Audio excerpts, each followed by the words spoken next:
Well, following the release of the list of MMDCs across the country, we have seen protests and some disturbances. But here in the Oti Region, it is peaceful, but there is loud silence among party faithfuls who wouldn't even want to go on record. We have been speaking to Agyei Ntim, a former DCE for the Agyei district and also now the first vice chairman for the MPP in the region. I have been speaking to him and asking him a few questions about what he made of the complete overhaul of the MDCs here in the Oti Region and the way forward for the party at large. The list for the MDCs for the region has been released and it looks as if there is complete overhaul. Everyone changed from 1 to 8. What do you make of this complete overhaul? Well, I don't see anything wrong with it. I mean, some experience is required in administering the districts properly. It would have been good if the committee has seen the need to retain some of them.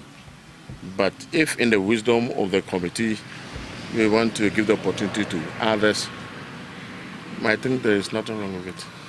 You talk about experience. Did you feel that the previous ones do not have the required experience, so to say, to administer the districts?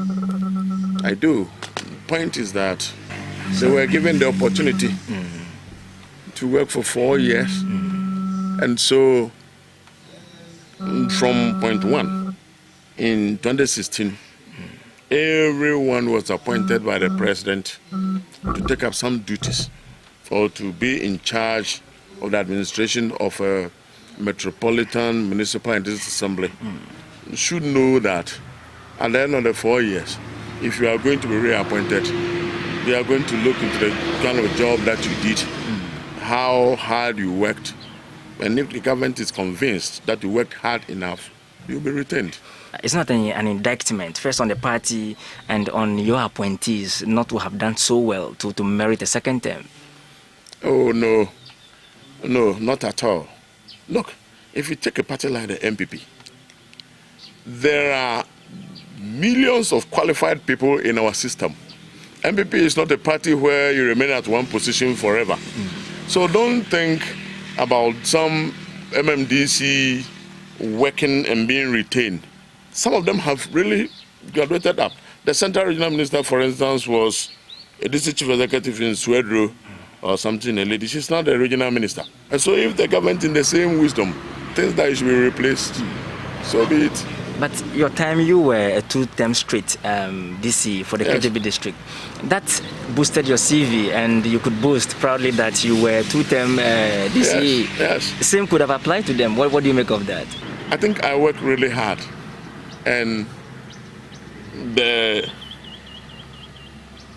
opportunity to do a second time or second term was not given to me on a silver platter. It came out of hard work. And that is not to suggest that those who did not have the opportunity to serve the second time did not work hard enough.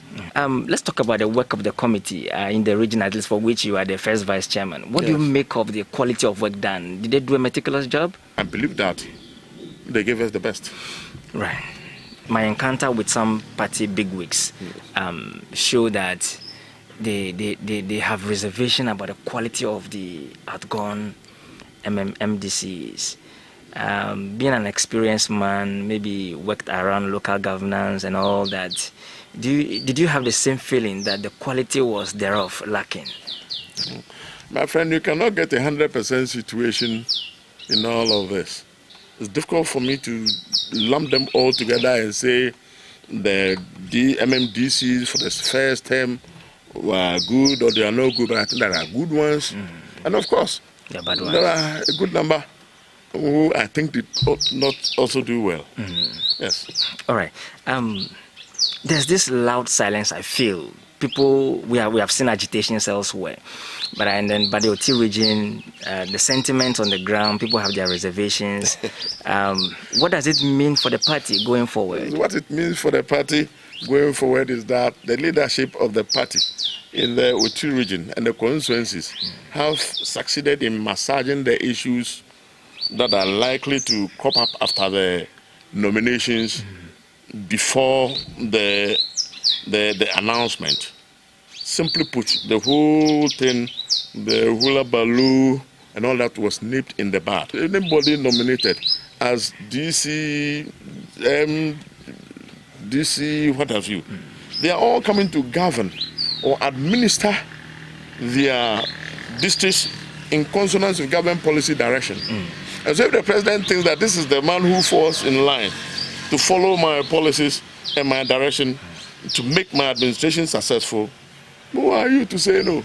I think that we as party people, and even as the people of Ghana, what we have to do now is to accept the president's nominees, assist them to excel.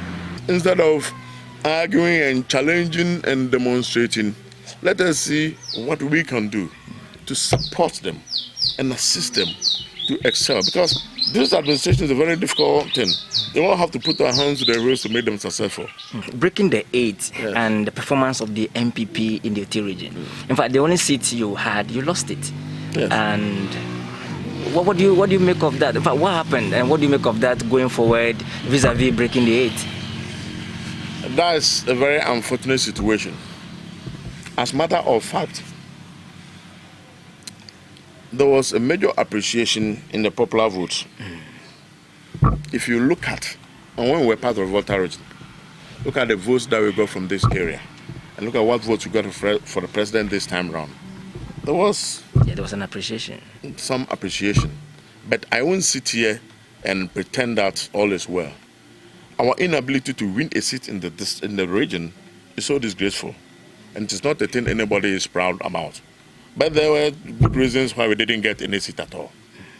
Because the regional leadership itself, they didn't do many things right. Of which you are part. Yes.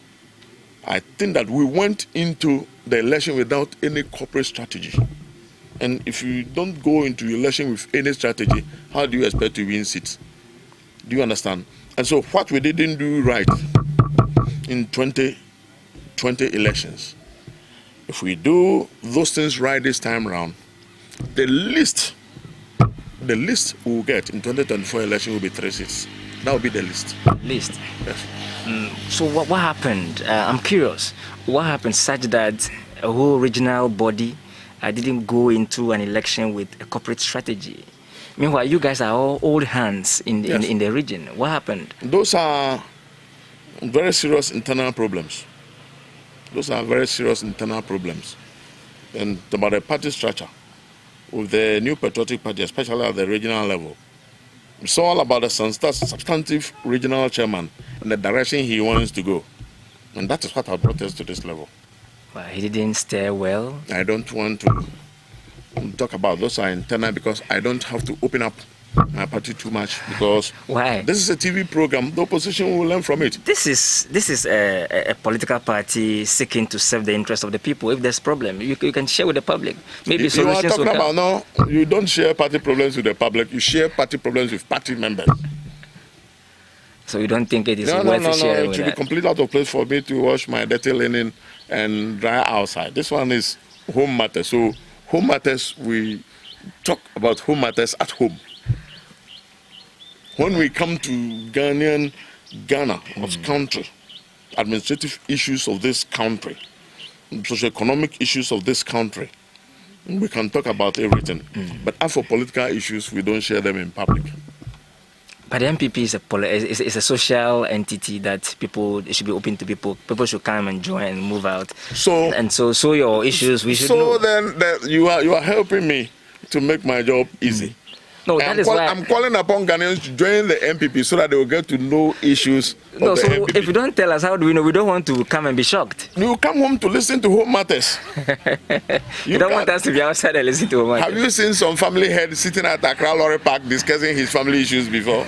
They will all go home and go into caucus and then we will look at what didn't go right. And if we are willing to do it right this time, the Oti region is not going to be free for the NDC. But you know, the party, the way it went. For me, I once said that there's a difference in changing the container of a wine and either pouring in an old wine or a new wine. This is a strong goal of the NDC, no doubt about that. And it will take a longer time for the MPP to step ground firmly here. Who told you this? How long did it take Peter Amewu to win Hawaii? That's only Peter Amewu. So even if Peter wins Hawaii, it means that Oti is even soft ground for MPP than Hawaii. But you couldn't do that in 2016. That's why I'm telling you this. So we've gone back to a drawing board, and I am telling you what the problems were in 2020, and those are the reasons we didn't win seats. And we are going to get those things right, and in 2024, come and see action. You are promising not at least 3 seats. That would be the list. That's what I'm saying. That would be the list. Because I'm not saying we'll win all seats. Yeah, I understand. But I said the list. Because even in this last election, you were targeting 5 out of 8. That is another, which was over ambitious. That's another thing to talk about. You understand? I think that there were 3 C's that was so easy for MPP to lift. But you couldn't. That is why we'll do it right next time. Okay. All right. So we have been speaking to Kofi Agyei Ntim, a former DC for the KJB district and now the first vice chairman for the MPP here in the Oti region. My name is Peter Sanu for Joy News.